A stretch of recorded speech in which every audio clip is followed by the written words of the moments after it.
What's going on, guys? It's your boy Anthony alongside the best Big Three account in the universe, Big Three News, aka Will, back with another edition of The Fourth Man, a very exciting edition of The Fourth Man because we don't have a lot of news for you today, but we do have an awesome interview upcoming for you guys, and we're really excited about it. But before we get into the interview, before we get into some of the other things here, Will, my guy, how's it going?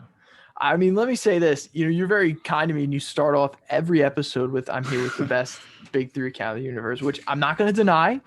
Yeah, but you shouldn't. I will say this though: I feel like I'm on the best Big Three podcast in the universe. Ooh. And yeah, I've said it on other podcasts. I've said it here. I've said it to people in the street. You really are the heart and soul of that. And maybe I'm just getting a little sappy because we have such a big episode. I feel like we have a little bit of a Mount Rushmore of guests that we've always tried. And I feel like we've knocked off one of the four today. And it delivered. We touched on, I feel like we hit a lot of emotions in that interview. Mm-hmm.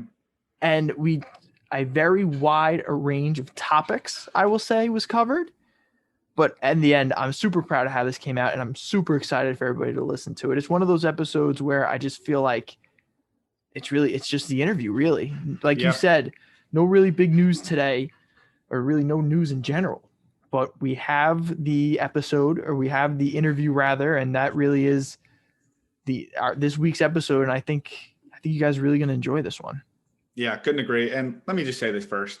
The podcast doesn't run without you. There's two people to the podcast. So give yourself a little bit more credit. You're part of the best Big Three account in the universe and the best Big Three podcast there. So make sure you're giving yourself the credit where it's due there. But like you said, Will, big interview. There was a little bit of emotion there.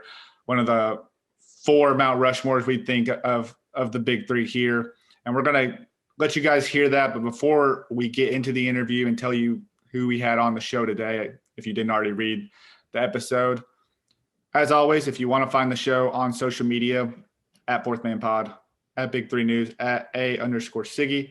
And if you want to watch the show, it's on YouTube, youtube.com/Fourth Man Pod. That's 4TH Man Pod.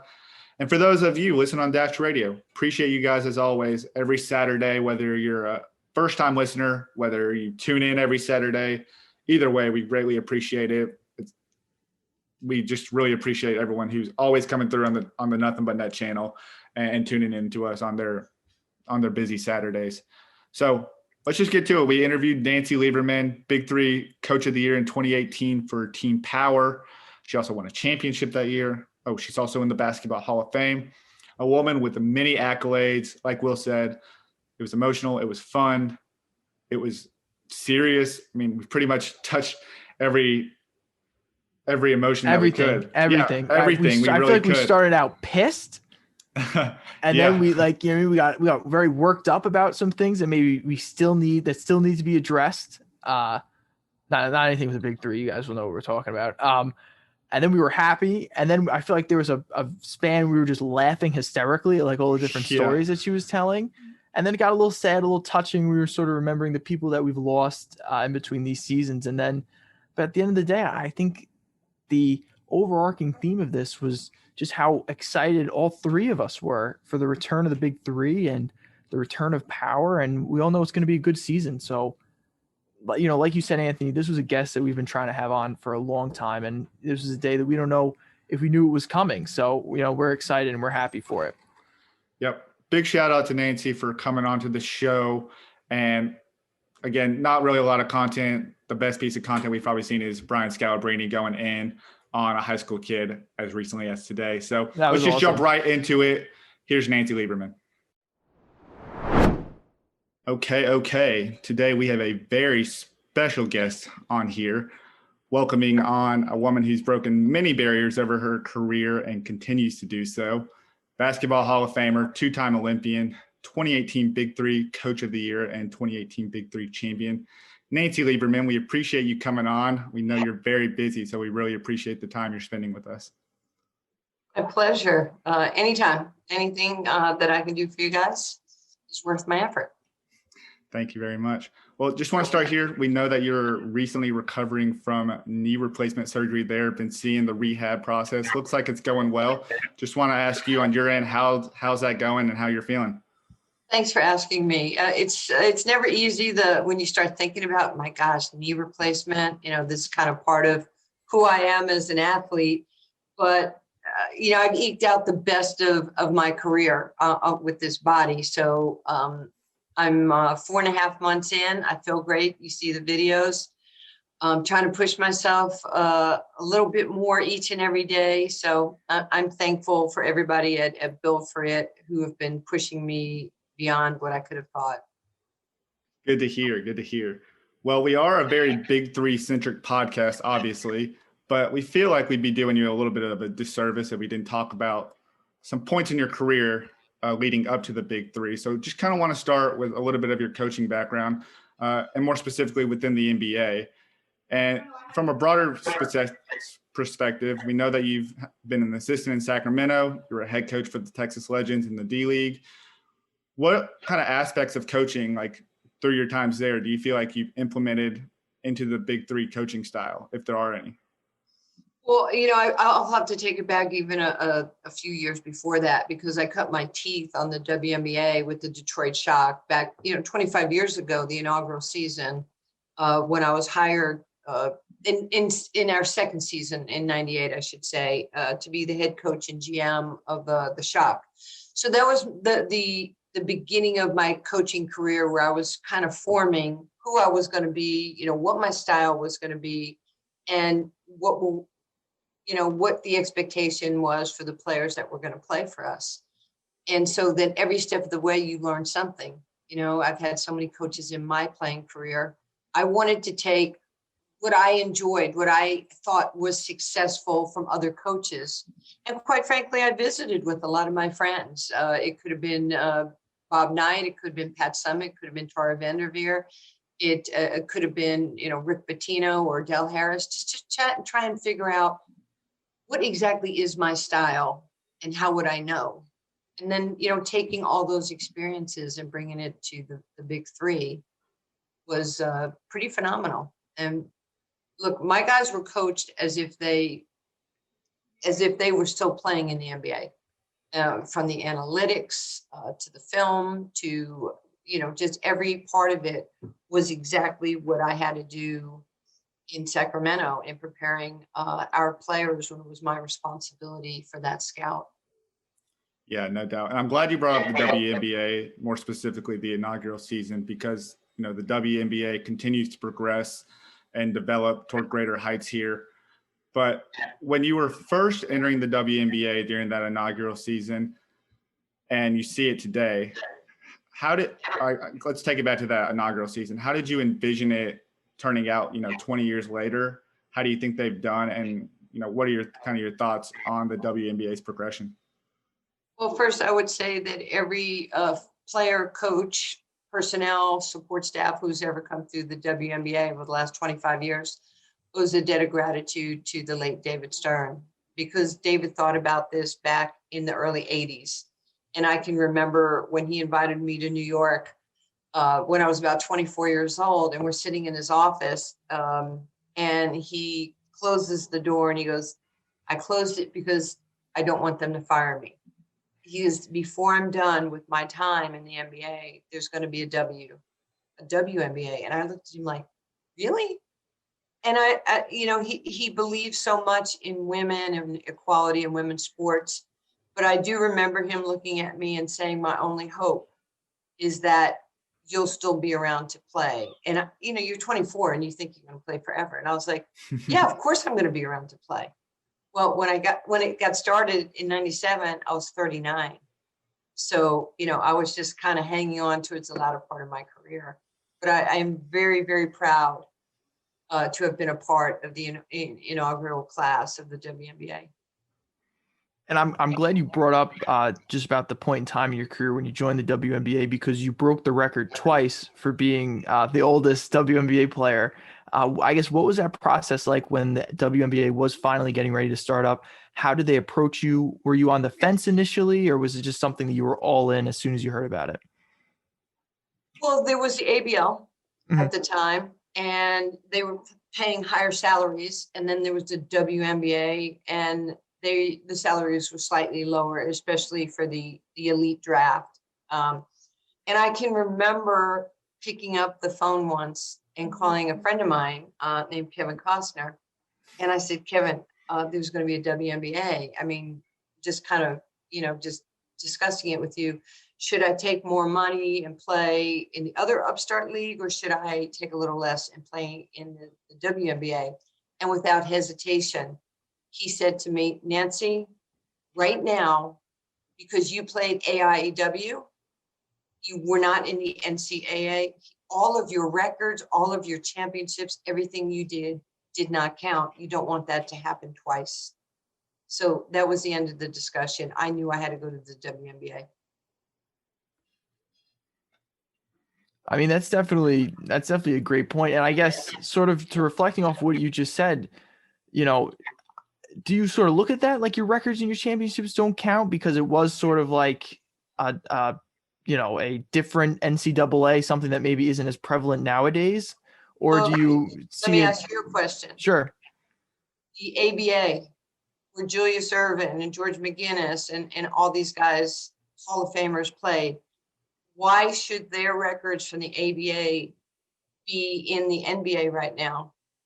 Yeah. Well, I'll tell you what, as a Nets fan, that's the only thing that I'm holding on to for right now are those ABA banners. But I do agree with you. It was a different league, and especially the ABA, NBA, different rule set, the 3-point shot, the dunk. So I definitely do see your argument there. Well, you know what? I'm for whatever is fair, but I believe it's 157 of my friend Pat Summitt's wins at Tennessee were AIAW. Mm-hmm. And she, for the longest time, was the all-time leading, wins for a coach. Well, if Pat's wins counted, why don't the players that won those games for her count? Right. When, so that's my only rub, and I get a lot of attention all the time, and so does Ann Myers or Lynette Woodard, or, some of the people that were fortunate enough, to have some visibility. But to me, it's laziness on the part. Now, I don't want to even say the NCAA, the universities. Go dig up our records. Old Dominion is not a one-time national champion. We're a 3-time national champion. We won back-to-back championships. Don't compare, Sabrina Ionescu's, records to just the NCAA players. You should put her records up against the totality, the history of the game, the Ann Myers, the Blaise Jalski, the Lucy Harrises, the Nancy Liebermans. You want your records to go up against the best of the best, not just because the NCAA, merged us. You merge all that together. You don't separate it. And so, I mean, honestly, I think it's bullshit, to be quite honest, because you ask me to come to the NCAA tournament to speak or to do TV. You ask Ann Myers and some of the great legends of the game. We're Hall of Famers.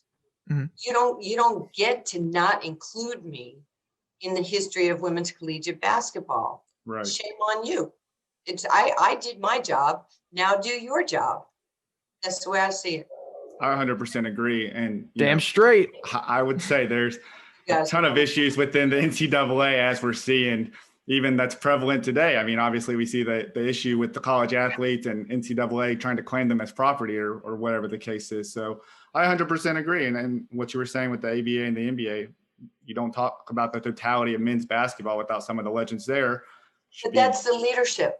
That's the difference between having Adam Silver or having, the late David Stern recognize that Julius Erving and some of these amazing players just happened to play in another league, but it was still, at that level. And the NCAA does not have that leadership right now. Yes. And, I'm so happy that people are standing up and saying what they feel about that conglomerate. Yeah. And I'm glad that athletes and just personnel in general have that voice. And with the help of social media and some other aspects as, the world continues to evolve, just being able to voice your opinion, with such a prominent stage is so key to everything that's going on. And I'm just glad that people or I should say athletes, are using it for the right reason there. I wanted to, before we get into the big three here, because I know that is going to be a majority of our conversation. I want to talk a little bit just about the NBA, because I feel like the big three started out as an idea where a lot of NBA veterans were coming into the league to continue their playing career, just not at the scale of the NBA. But what we've seen over, the past few years is that NBA teams seem to be, showing more interest into potential young talent over the NBA vets, like the older players that have had so much success in their career, and how much, they've been able to help young players throughout, but somehow they're always being overlooked there.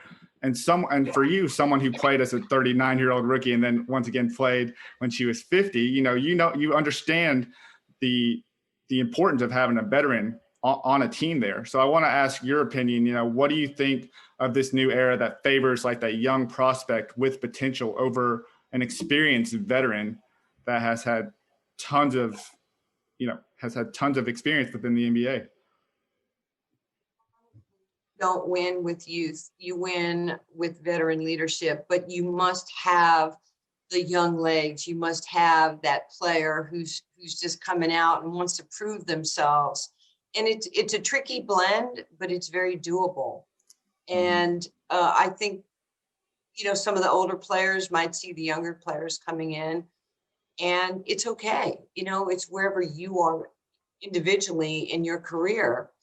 Are you, Katino Mobley? Are you, somebody who might be in their early 40s who still has it and can still play and still wants to compete? Abdul Rauf, right? Is he going to be 50 this year when he plays in the Something league? like that, yeah. I think he might be 51. 51, 52, might be. Yeah, he was 50 last year. He's a machine. I mean, his work ethic, he's unbelievable. I have such respect for how he goes about his business, and I get it because I did what he did. So to blend in some of these young guys now, and I think, the leadership, Ice Cube and Clyde, they see that you just can't have the stalwarts of the NBA. You have to start blending in some of these young players who people are going to fall in love with their talent. They're really good. Mm-hmm. I just think it's so odd because I guess I should say, I don't feel like there's enough of a blend, because we look at the Miami Heat, how much they appreciate everything Udonis Haslem has done for them.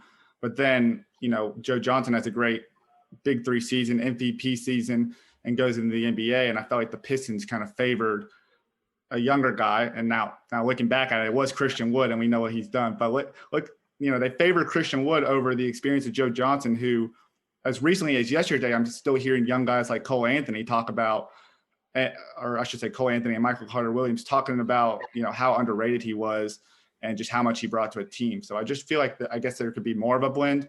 Maybe we're a little biased because we're such big three fanatics and we understand and appreciate the vets there, but that's just kind of my take on it. It's the big three is unbelievable. What a great league. Let me just say this. I know we're talking about, players and talent and age, but if you are an older player and you have given your life to the NBA and to the culture of professional basketball, it's hard to walk away from the game. Think about how many athletes actually retire these days. Either there's too much money on the table to retire, or maybe an injury forces you to retire. So you go from that, and then the cheering in most cases stops. The big three is also great for your mental health, letting your kids see what you did for a living, because you're not playing 82 games, you're not on the road for half of the time. We wanted wives, girlfriends, significant others, children, grandparents, grandpa. We wanted dads in the locker room. We wanted kids to see what their dad did for a living and the greatness of who they are. Now, 30 minutes before the game, I mean, everybody has to get out. We have to do our job. Don't be calling in the locker room because you don't like where your tickets are. You handle that, Mom. Mm-hmm. But it was really important to us that they had a landing place because, mental health is real. And a lot of people have had problems with that. And now you were the guy, and now you're not playing anymore. So this league is really vital. It's a beautiful step for a player to resume their career. You don't have to go up 94 feet. I mean, in that. But the essence of the game is 3-on-3. That we grew up playing 1-on-1, 2-on-2, 3-on-3. You never see 10 people on one side of the court, right? You see 3 and 2. Mm-hmm. And this is a very strategic game. And that's why, to your point, the veterans, they're so savvy about how they have been able to play in those crucial moments. And then you add these young players and you impart your wisdom on it. And all of a sudden you have a secret sauce. Yeah. Well, I think that's a great transition into some of the big three conversation. We usually start here because we always want to know how you get involved with the big three or how the opportunity came about. So with that being said, how did you find out about the big three, and was it an easy decision just like the WNBA was? Well, the big three, the way it actually turned out for me is I was coaching. It was 2017 and I was with the Kings. My mother got sick and I was in the locker room. We had a game in Denver and boom, I left my stuff in the locker room and said, take it home on the jet. And I flew to Florida to be with my mother, who was like 88 at the time. And they thought she was going to die. And it was hard. And when you have so much responsibility as an assistant coach, it's not like I can turn around and ask Corliss Williamson to do my job or to handle my scout or to my player personnel. He swamped himself. And you have guys that, by and large they're your guys. Like I had Rondo and Bellinelli and Omri Caspi and Rudy Gay and some of these guys who were phenomenal players, but really great human beings. And you have to cultivate those relationships. Like, again, I should add Seth Curry. So I almost felt guilty leaving the team for a couple weeks and then coming back. And then, it was just me and Becky in 2017. Right. There weren't, 10 women in the league. It was just us. And I felt a responsibility. And at the end of the season, I remember talking to Vlade and just sharing that I wasn't going to be able to come back. Sacramento's on this side of the country, Florida's on the other. And I needed to have the ability on a moment's notice to get on a plane and go. So, it's that old thing, family and job, faith, and of course. What comes. And I chose my mother. So I didn't know if I'd ever coach again. It's very competitive. And there's some brilliant assistant coaches in the NBA. And it's 2018. I just started to do a little TV for the New Orleans Pelicans.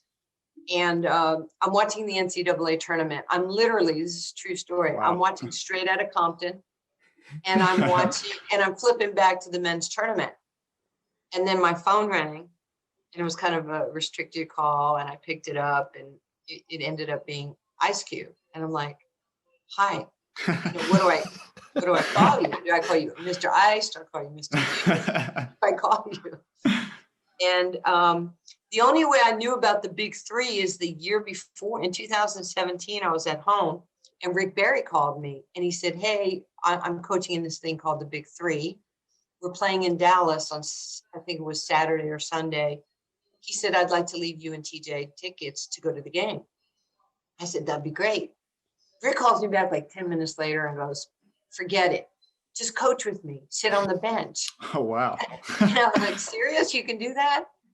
So I go to the AAC here in Dallas and it's sold out. There's like 17,000 people. It's like going to a wrestling or, UFC. I mean, the smoke, the mirrors, the video board, the music. It was, talk about overstimulation. It was amazing. And I'm walking back behind the locker rooms, and there's, Gary Payton, and there's Rick Barry, there's Dr. J, all my friends that I had, known. George Gervin, we're in the Hall of Fame class of 96 together. And then I see LL Cool J, and I go, "Hey, LL." He goes, "Hi, Nancy." And I was like, how did we never meet? We're Queens kids, from New York. Yeah. And we just started talking. It was so natural. And the players were so fantastic. And I was very fortunate, to have the MVP, the next year in Corey and Catino and Big Baby. One of the best teammates, Birdman, Chris Anderson, and Quentin Richardson. We had Xavier Silas. We had such an incredible group of men, and all had like that singular focus of what we wanted to do together. So I knew. And then I go to coach, and I'm the coach of Team Power, and I fell in love with this. And it's so funny because now it was the Mamba Academy. I fly to LA, I meet with the guys, I have a whole playbook for them, and they're like, what's that? It's all right. And we were just all on the same page. It was phenomenal from that first time that I had the group together, and they had taken care of their bodies. This is not Grandpa's Old Timers Day, a game at Yankee Stadium where everybody's like, 80. Right. These guys are good, and they're strong, and they want to win, and there's a lot on the line. And every game was a battle. It's phenomenal. We're all so thankful to Ice Cube for this opportunity. Yes, absolutely. Yeah, and I'll say this, Coach. I've said this 100 times on the podcast, and I'd be remiss if I didn't say it with you here. But in my opinion, you really set the standard for what a Big Three team or a championship winning Big Three team is all about. From the coaching to the culture. Even though we talk about culture a lot in organizations in the NBA, and we say, oh, this is just 7 or 8 up to maybe 15 people total. But you really did bring in a new culture, and just you could see it the way that Power prepared. They prepared differently, and the results were very evident on the court. And you give a lot of credit to your players right there. But I'm very curious as to, and I'm sure it was by design on your part. What did you bring in? What were sort of the things you did to instill that culture and prepare your guys? And I guess, what went into that? There was a lot of trust. There was a lot of respect. There was a lot of belief in what we did together. We all had high expectations. There was communication. This is okay. This is what I think matches your skill set. Tell me what you think. I mean, you can't just, you can't have just, one tool in your toolbox and a hammer as a coach. You have to, these are grown men, and they've been in championship situations. Baby's won a ring, Birdman won 2 rings. I wanted to make sure that everybody had a voice. It's a players' league. We want to be able to hear what they have to say. But the trust and the respect that they showed me allowed me to come in with a professional playbook and back it up with, what we did. So they were never unprepared for any situation. So it worked well for all of us. One, I guess, game plan that you had that I really enjoyed watching was and we call it on this podcast, we call it like the death lineup, was Cuttino Mobley, Glenn Davis, and Chris Anderson. And I feel like you would bring in that lineup specifically when like you needed to go on a run, or just when you needed to, like, all right, we need to ice this game. This game needs to be over. Was that a conscientious choice? Are Anthony and I just seeing things, or was that, is that something that was going on the Power sidelines? Everybody had their role. Obviously, we had the MVP and Corey Maggette, and Corey could change the game like that. Not only was he our captain, but Cuttino is the head of the snake. I mean, Cuttino is like a mad scientist. Baby is nimble like a little, ballerina. Get that picture in your mind, okay? A 2-2 on Baby. We already got him with the image of him stripping in a game. And I got that live, so. Yeah, I was there. So, and, Birdman, like I said, is the consummate Role player. I mean, it was Birdman that came to me and said, "Hey, I think Baby should be starting." This was like the first or second game. He goes, "Just start Baby. I'm used to coming off the bench."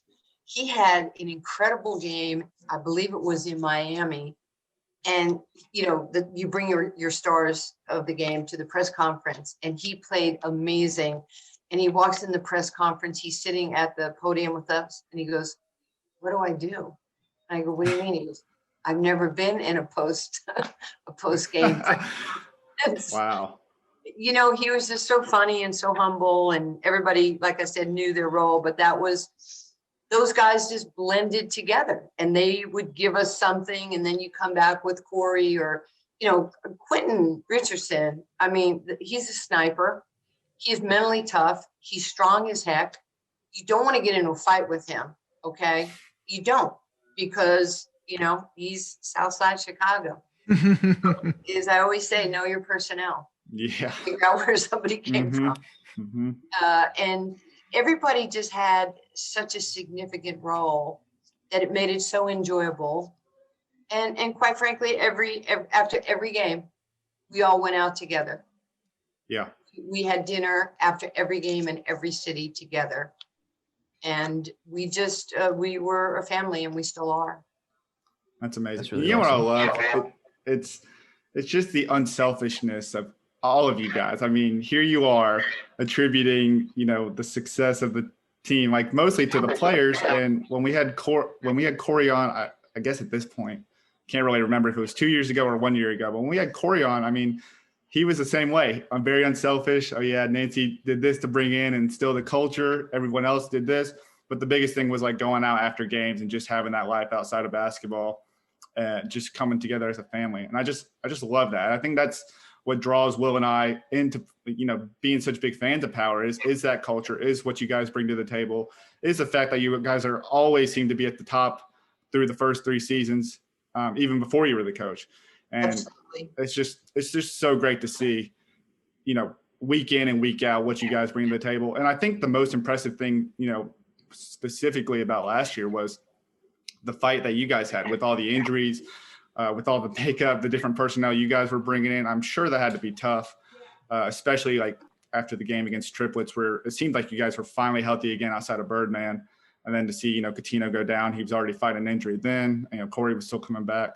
So just very, very impressive. And before we get into the 2019 season there, because I jumped ahead a little bit, but I do want to ask you, just as you're signing on with the Big Three, you do become the first woman to coach a men's professional league, continue to break those barriers. But and I know you've told this story a million times, but I just want to hear from you again here on the podcast. I mean, what does it mean to you, and what does that say about the Big Three to view you just, as a human being, as a coach, outside of everything else? Well, it just says to me that, Ice Cube and the leadership group of the Big Three, there's a lot of people who talk about, equality and inclusion and opportunity until it actually comes to hire somebody, and then they hire their friend, which we've done before. I get it.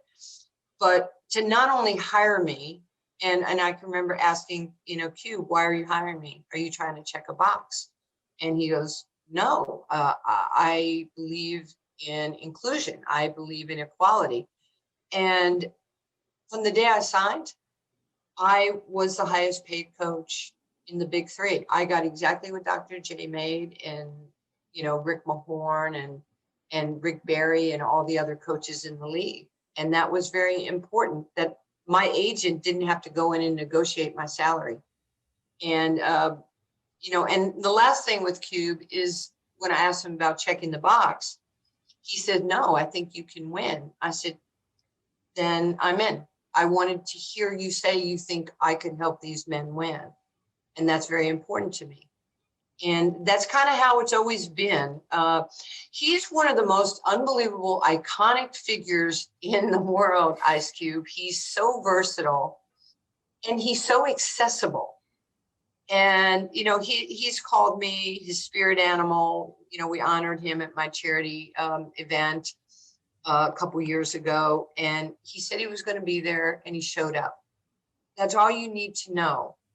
And, you know, he's a great father. He's a great husband. He's a brilliant man. He loves philanthropy. You know, he loves being a man of color and taking care of his community. And I respect that more than you can ever understand. So I will always be a Ice Cube fan, friend, and I work for him. It's an honor. Yeah, much respect from us to him as well. Just, you know, like Will and I always say, everything he touches turns to gold. I mean, he really does have that Midas touch, and it's truly incredible how versatile he is. And I want to talk about the 2019 season, but we got to talk about the 2018 championship game. A game like no other. You obviously had a great season. 2018 Big Three Coach of the Year. You got the MVP, had the Defensive Player of the Year, pretty much everything you can ask for. But you do run into a great Threes Company team led by Andre Emmett. I mean, they're really the only team that's ever been the lower seed and been able to upset the higher seed there and make it to the championship game, which was super impressive. But there was a lot of chippiness in that game. I want to know, you know, after the chippiness between Dante and Corey, what was the message to them? Because after that, it was a whole different ball game. I mean, the score doesn't tell, you know, how dominant you guys were throughout that championship game. Well, we came out flat in that game, and we knew that they were very good, and we knew they were well coached. And Michael certainly knows how to win a championship or two, right? Michael Cooper. And I have a lot of respect for him. And Andre, over the course of 2 years, I mean, Andre became like my son. I mean, we flew almost every flight for 2 years together. We became very, very close. So to play against him and to see his success, the sadness that I feel with the loss of Andre is unfathomable, to be quite honest. But we were flat, and Corey, to his credit, who really doesn't get confrontational, wasn't taking anything from anybody. And I, to this day, believe, and you can probably get Catino to corroborate this, but I think Catino started the fight on purpose. He did that to get us fired up. And I can remember them and Dante coming together and me running in the middle. And I think it was Xavier Silas. He's like, Coach, man, you need to get out of here. And I was right in the middle, and people were like, I was like a little pinball, you know, just going back and forth. And finally they broke it up. So I got to tell you a story. I'm going to get back to this. I do the TV for the Oklahoma City Thunder.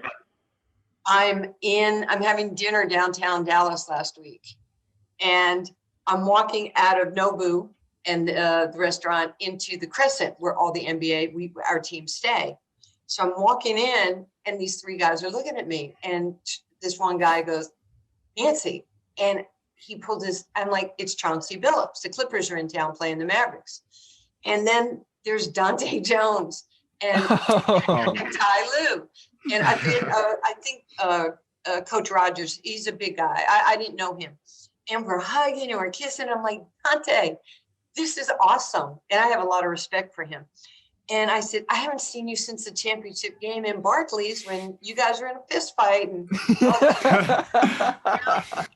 I go, and you know, Chauncey and Ty Lue look at him. I go, yeah, I hadn't seen him since we won the championship, and we beat them at the Barclays Center. And we were talking about the fight that went on and whatnot. And he just looks at me, and I'm like, if you have time, you can come in the house and hold the trophy if you want. I have it just right now. Oh man, that's crazy. That was last week. Sure, you got a little bit of a smug look there from him. Like, just say that to you. I'm like, okay, it's good to see you again. Let's exchange numbers. That's great. But it was a great game. That morning, I had gone out. I had gone to Rucker Park, where I grew up, for the good portion of my adolescence, playing over at Rucker. I just decided I was going to drive over there and take some shots and just shoot with kids. And it was really, I was born in Brooklyn. So to be playing in front of all those fans at Barclays and seeing everybody there and winning. And when here was another troublesome moment in my career. Catino hits the shot and he dives on the floor and everybody runs to dive on him. And Xavier Silas and I are on the bench and I got my little kitten heels on and I'm like, click, clippity clap, clip. And I'm running towards the pile. And as I'm running towards the pile, I'm like, should I wait for them to get up? Should I dive on top? This is going through my head. How screwed up I am. And I was like, screw it. And I dove on top of the guys. It was hysterical. And the time we won, I think it was when we beat the triplets. We were 5-0 before everybody got hurt. And Baby scores and he comes running and he picks me up and he's spinning me around. And I'm like, Glenn, put me down. Glenn, put me down. Glenn, I don't like the teacups. Put me down right now. And I said, and when you put me down, don't let me go. I don't want to fall. He goes, Coach, I'm sorry, Coach. I'm sorry, Coach. I go, okay, I just don't want to fall. So yeah, so we had some really great times with our team. What a moment. Yeah, it was unbelievable. Well, Coach, I'm gonna say for the 2020 season at least, got to make sure everyone keeps their pants on. Throughout the season, we had Catino who's fighting with his pants off. And obviously we know the story with Glenn there, but it seems like an issue with Power, the only issue really with Power. With Glenn, that situation was real. It was the first time we were wearing gray uniforms and gray is not in his color wheel. And he just fair enough. Play of course, his potential in gray. It's didn't do anything for him. Yeah, fair enough. That's hilarious. Didn't do anything for, I guess, this conversation with the referee as well. did not see eye to eye there. So 2019, we talked about the success that you did have, albeit there was a ton of injuries, as I mentioned before. How are you able to get the team together and, create that chemistry and ultimately be one of two teams to make the playoffs every single year of the Big Three's existence? And we're actually very proud of that. I'm very proud of our players because, as you should be. Like I said, we were 5-0 before the injuries. Corey had missed our first 3 games. Yeah, games with remember that. Corey comes back. He hits that game-winning shot against the triplets. We felt really good about ourselves. And then, Chris goes down with the torn ACL. Then my smartest player becomes my most upsetting player to me because the way Catino tore his quad in between, games, they work out, so they can kind of keep, their rhythm. Mm-hmm. And I guess he and Baby are playing at UCLA and Ben Simmons was there and they threw a ball, I guess, to Cat and he went up instead of just laying it in. He wanted to show Ben Simmons he could dunk. And that's when he tore his quad. Wow. And Baby's calling me and I'm like, oh, that's nice. Glenn's calling me. And he goes, Coach. And I'm like, Glenn, what? I could just hear it in his voice. And he goes, Catino got hurt. I'm like, what are you talking about? So when Catino got hurt, that was the beginning of the end because now, Corey is just giving everything he can on one leg. Mm-hmm. Catino's not there. Baby needed the support of those veterans. So we bring in, Michael Thompson, we bring in a Boozer, we brought in Julian Wright. You might as well slap the tag on it says, hello, my name is. We just went, then we brought Pargo in. We just really struggled with getting, players. There's no practice time and it was hard to mesh, but I'm so proud of those guys. They never quit. They played their behinds off. We made it to the playoffs. And unfortunately for us, we didn't have what we needed to win. Had our guys been healthy, I still say to this day, we would have won the championship, but the triplets did win. They played great. And Joe was Joe.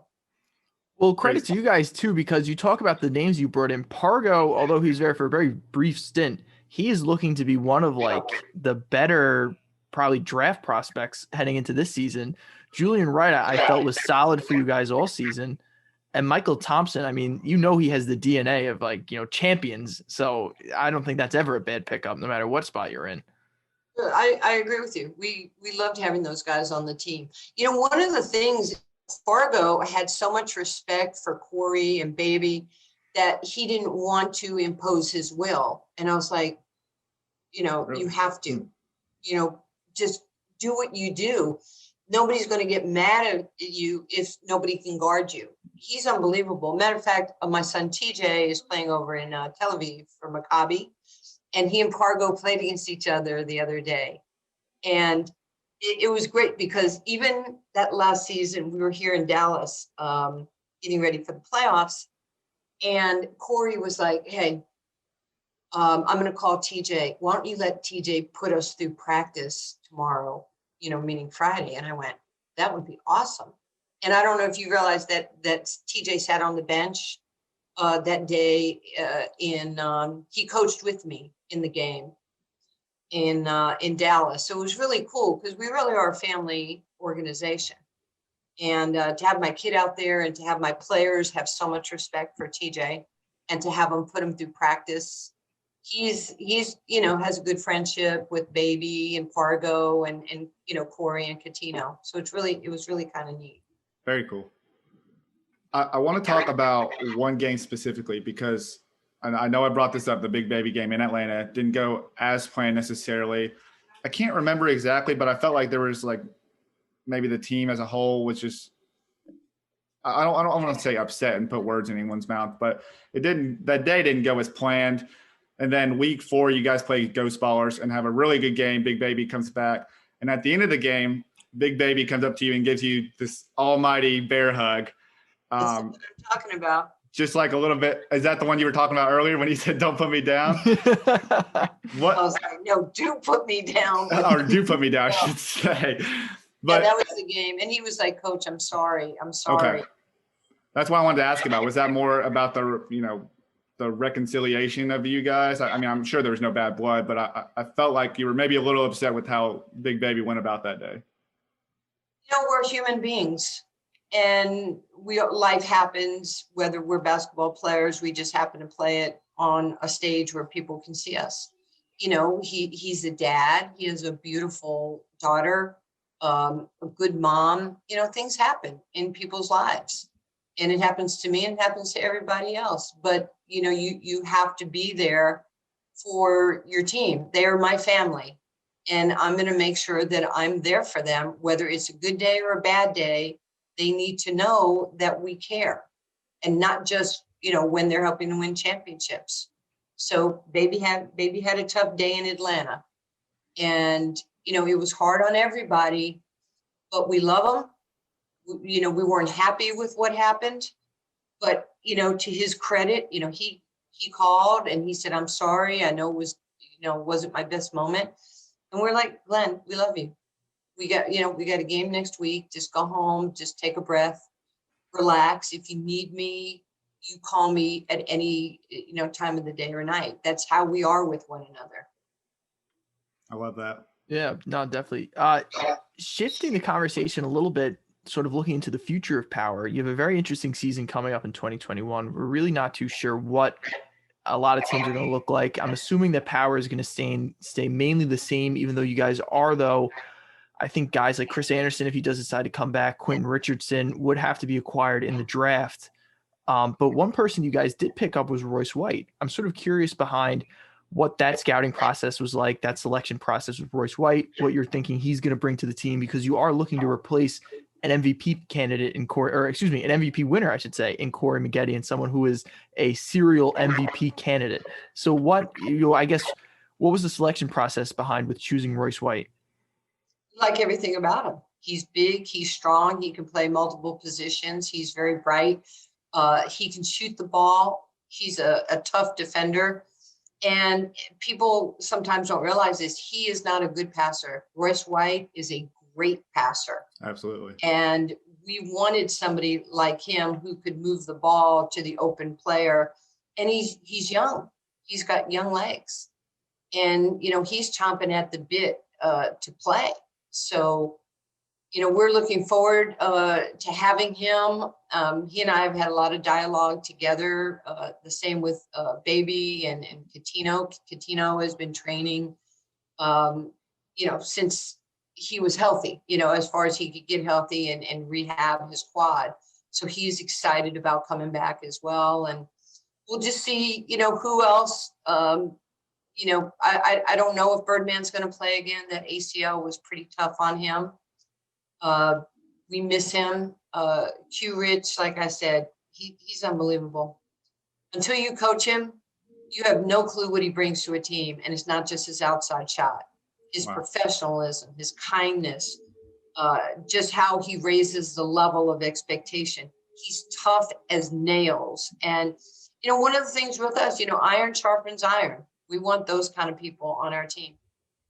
When you sort of approach Royce White, or let's say like a Pargo or even a Julian Wright, do you go out of your way? Is that like one of the biggest bulletin points? You say, hey, listen, we're a big 3 team, but this isn't a thing where you show up for a week and then we're like, all right, see you next week. We have high expectations for you, not just on the court, but off the court. Yeah, it's my job to help them not only get to whatever their next level is as a player, but my job is to help them grow and become the men they want to be and to be a part of that. So, again, we have a different, it's a family and it's a culture that we have and we create and we all own. And, they feel the same way about myself. We're part of their family. They check in, I want to know what their kids are doing. I'm FaceTiming with their kids or their wives or girlfriends or, but that's kind of what we do. I don't know what other teams do, but, when we were looking for somebody for a go-out, one of the first things I did was, we talked about Pargo, and then I called my son, TJ, who's playing against him in Israel. I said, tell me about Jeremy Pargo. He goes, get him now, right now. I'll hang up. Wow. And that was a great scouting report, because TJ is not going to, throw a name at me and say, you don't really need him, or I'm not sure. TJ knows. And that's what I do. Like, I'll run players by him and say, what do you think? I'll talk to, Corey or Coutinho, our captains. We're always in communication with one another. That's great. From a broader spectrum, and I'll kind of wrap up the big 3 conversation here, but from a broader spectrum, just talking about strong selling points to players, when we've talked about the progressive movements of the big 3, including, equality and inclusion. Do you feel like that's a strong selling point to just players, or I should say from the big 3's perspective as a whole? I mean, when you're reaching out to different players, who the big 3 is? Well, there's a lot of selling points. You're playing on CBS once a week. You're playing with a great fan base who wants to, either they saw you play, you were, impacting somebody's life if you were one of the NBA veterans, or you might be a new player that they haven't seen, that they go, wow, this guy is pretty unbelievable. And you can build your reputation. Not a lot of people knew who Andre Emmett was. And Andre stepped in and just played amazing, and fans loved him and came to arenas to see him play. You can build your own reputation and your own legacy. And remember, you're getting paid a lot of money for 10 weeks. Mm-hmm. It's 1 game a week. And if that doesn't appeal to you as a player, then it's your time to retire. If it does appeal to you and you want to bring your kids on the road or have your family there, and they can be, involved in your career, even at this point, what a beautiful thing to do. That's true. Well, I'm sure that money selling point is obviously a strong selling point to the older guys, but with this new youth movement they have in the big 3, I'm sure that should be, we try to make, for us, we look at it like, okay, now kids that are 22 years and older can join the big 3. We really try to, I guess, present the big 3 as a legit avenue, because we really think that it is a legit avenue for someone who is, maybe it's not working out in the G League, or they're coming out as a senior in college and they don't necessarily want to play overseas. Like, we think this is a legit avenue to showcase your skills. And I think you make a great point. you really build your own reputation. Andre Emmett did it. David Hawkins did it. Pretty much opened the door for every European or player playing overseas that we have in the Big Three now. So I think that's a very good point there, and we just hope that resonates with, I guess, the younger crowd. Well, I do too, because it's a great league. It's just a unbelievably competitive league. The 4-point shot. Now we're going to bring the fire. You're going to have a chance, on those foul plays over the limit to go one-on-one and to show your skill. And maybe if you're a young guy, you want to go one-on-one. Maybe if you're an older guy, maybe you want the foul shots. If you're Joe Johnson, nobody wants to guard you. So it's going to appeal to everybody. And I'm excited to be a part of it. And I'm looking forward to getting back on the court with our team. Absolutely. We're excited to see you out there. Well, we appreciate the time. Before we let you go, we want to talk about Nancy Lieberman Charities first and foremost. You've expressed your sentiment about Andre Emmett, and a little while back, you actually built a court in Andre Emmett's name. I guess I just want to hear your thoughts kind of just about the process of that. You talked about how much he meant to you, especially over the past couple of years of his life. But just the process of coming up with that, decision to name the court after him. Well, Nancy Lieberman Charity, we're a children's charity, and we've sent over 70 high school seniors to college since awesome. 2012. Amazing. And we've raised almost $7 million and have given it mostly to the underserved community, to the African American community. These courts that we build and we put the dream courts in under-resourced area becomes a safe place. And on it, it's almost like a pop-up classroom, because you have STEM, you have civic engagement, you have readiness for education, and we also have financial literacy. So we have programming on all these courts, and currently 96 courts are open around the country. We have over 4.2 million kids right now utilizing our courts through Boys and Girls Clubs, community centers, Park and Rec. So it's really important. And, Andre, when we would fly and we would talk and everything was on the table, Andre and I talked about everything. We talked about the tattoos on his fingers. What did it mean?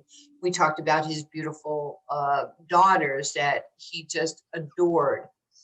We talked about life, love, sex, politics. It didn't white, black. It didn't matter. We talked about everything. And it was our open forum of respect. He could say, well, I believe in this. And I'd say well, tell me about it. And what do you think? And we just it was unbelievable. We would have people change seats on airplanes so we could sit together. We would, instead of when we land in a city, they send a car for you. We'd be like, no, we don't need another car. We want to sit in the same car together. We want to talk to each other. And he came to my charity's dream ball, and he was like, man, I want to do something like this. There's 700 people in a ballroom. We're raising $1 million and we're giving it away. And he always wanted, a court. And when he, after he was murdered, I talked to his mom, Regina Oliver, and I was like, would it be okay if we do one in Oak Cliff, where he grew up and where he played? And we did that. And then we took it a step further and we went to Texas Tech and we said, could we do one in Lubbock in October? So we actually ended up doing 2 courts for Andre and, Jared Culver, who played at Texas Tech, now playing, with the Wolves. When he heard we were doing this with Coach Beard, he was like, can I help? Can I donate? Regina was there. Jared's family was there. It was unbelievable. Wow. I mean, I love that kid. And, that day I was supposed to take him, we were supposed to go to China. And before all the Daryl Morey thing hit. And Andre called me on a Friday and he's like, hey, I had some, stem cells and whatnot, PRP with my knee. And he said, can you introduce me to your doctor? So I was there at the time and I was like, well, I'm with the doctor now. So they scheduled an appointment for Monday. And on Saturday, he called me and he goes, Coach, I go, yes, Andre. He goes, will you go with me to the doctor? I'm like, Andre, how tall are you? He goes, 6'5". I go, you big baby, 6'5", and you don't want to go to the doctor. You want me to hold your hand? And so we would always just laugh with each other. And I was on the treadmill Monday morning when they called me. I about fell off the treadmill because that was like 8 a.m. and I was taking him at 11. And I was having a hard time comprehending what I was being told by the big three, that Andre had died. And I was like, no. I talked to him Saturday. I'm taking him to the doctor. It was really horrific. And I really miss him. I miss everything about him. Can't imagine, what you're going through. Obviously a super tragic loss as fans of the league. And even as this podcast for him, I mean, he came on our show after a game. He just played a game where he balled out, had to lead a comeback. That was just, I mean, from my perspective, that would just seem like the type of person he was, very candid, caring, and certainly tragic. He was one of the first players to come on for us. So, for us, that gave us a lot of legitimacy, and that really helped us, grow to what we are today. So, absolutely. And I know the league's going to do the right thing with honoring him this season too. Yeah, I hope so. I really hope so. He was very special, and he had a amazing heart. He would never do. He just led with love and kindness and faith, and was just so open-minded to the possibilities. He was only 37 years old. He was young, and we used to laugh, and we would sit. And he goes, Coach, I'm gonna play for you next year. I'm like, Andre, that's called tampering. And I'm going to have to ask you to not ask me that question. Yeah, I'm sorry. Okay. Hey, if Corey retires, I'm like, Andre, I'm going to one more time remind you that would be tampering. And we don't really like to get involved in that.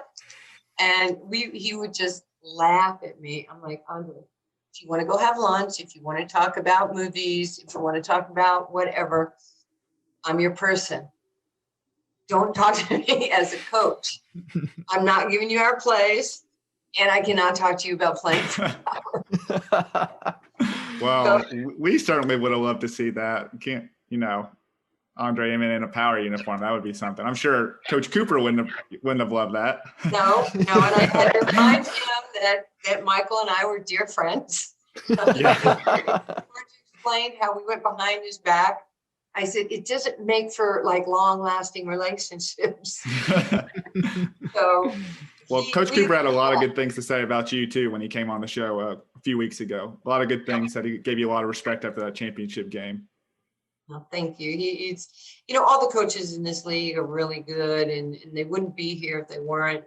And they understand people. It's a competitive league, and we just all have to work hard. We really like each other, but we want to beat the hell out of each other. Understandably. Last thing, I want you to be able, I don't know if you have any upcoming events or any plans or ideas for Nancy Lieberman Charities, but I want to give the floor to you, and just anything that you have coming up, I want you to be able to plug here. Well, thank you. We are having a virtual event. Thank you for allowing me to say this. And you can go to nancyliebermancharities.org. And the virtual event will be an hour. And Jay Harris from ESPN, Old Dominion Monarch, Jay Harris. Jay is our MC. He's our host always. So he and I will go back, we'll reminisce about it, and you'll see video of Ice Cube and Dr. J and Deion Sanders, Tony Romo, Winona Judd, Bo Derek, Billy Crystal over the last 2 years. Yeah, it's amazing how many people. Incredible. I have used everything in my friendships to bring people to Dream Ball. And then we'll kind of talk about the things that we've been able to do for people around the country. So it's April 29th. It's a Thursday night. It's 6 to 7 Central Time. But if you go to Nancy Lieberman Charities, and then that will bridge us to our September Dream Ball, which is our 10-year anniversary. And then that weekend, you guys should go. We'll have, I can't tell you who's gonna be there. Well, surprise guest. But it's a Saturday, September 11th. And then on Monday, the 13th, we have our golf tournament. And it's amazing. Like the celebrities that come, the athletes that come, I'm so grateful. They're super amazing. They're so congenial with the supporters. And we're, like I said, we're raising money for programming to change the lives of kids that we don't know. It's a great feeling. Yeah, it's got to be. And doing great things on and off the court, as you always have. Just want to say we really appreciate the time. Obviously, we said at the beginning, you're very busy. You got a lot of things that going on. So for you to come on, it's an honor for us. And we can't wait to see what you guys are going to do, this upcoming summer. Thank you. I think you'll enjoy it. We're excited about the season. And maybe you can come inside the little mini bubble that we'll be in. We hope so. If we can, we'll be there. We hope so. Well, thank you. We appreciate everything you do. Thank you, Coach. Thanks. Bye. All right, guys, that was our interview with Nancy Lieberman. We hope you guys enjoyed listening as much as we enjoyed recording. I think, we touched on a lot, like we said in the beginning. And honestly, I'm just super proud of how this episode came out, how this interview came out. And I really look forward to hopefully having Nancy on again in the future to talk about, hopefully mid-season, how Power is doing, making another run at the championship. They always seem like they're always in the conversation. Mm-hmm. But at the end of the day, I'm just happy that we'll get the chance to see her coaching again. And, I think I speak for Anthony and I, we both say that we loved watching those Power teams compete both on the court and the unity that they shared off the court. So I'm just super excited for that to be back because I did miss them a lot. And they were one of my better favorite teams to watch. So I'm just super excited that we were able to have the opportunity to speak with her. But I think that's going to do it for us for this week. We appreciate everybody who listened, whether you're on Dash, on YouTube, you're watching us on YouTube, your preferred podcast platform. We appreciate everybody who's sticking through with us. We know that the big news is coming on the horizon. We can feel it. Everything that we've heard, it's going to be a very fun couple of weeks coming up. I think April is going to be a big month for a lot of different things. And we're just really looking forward to that. And we appreciate everybody who stuck with us at this point. We will see you next week.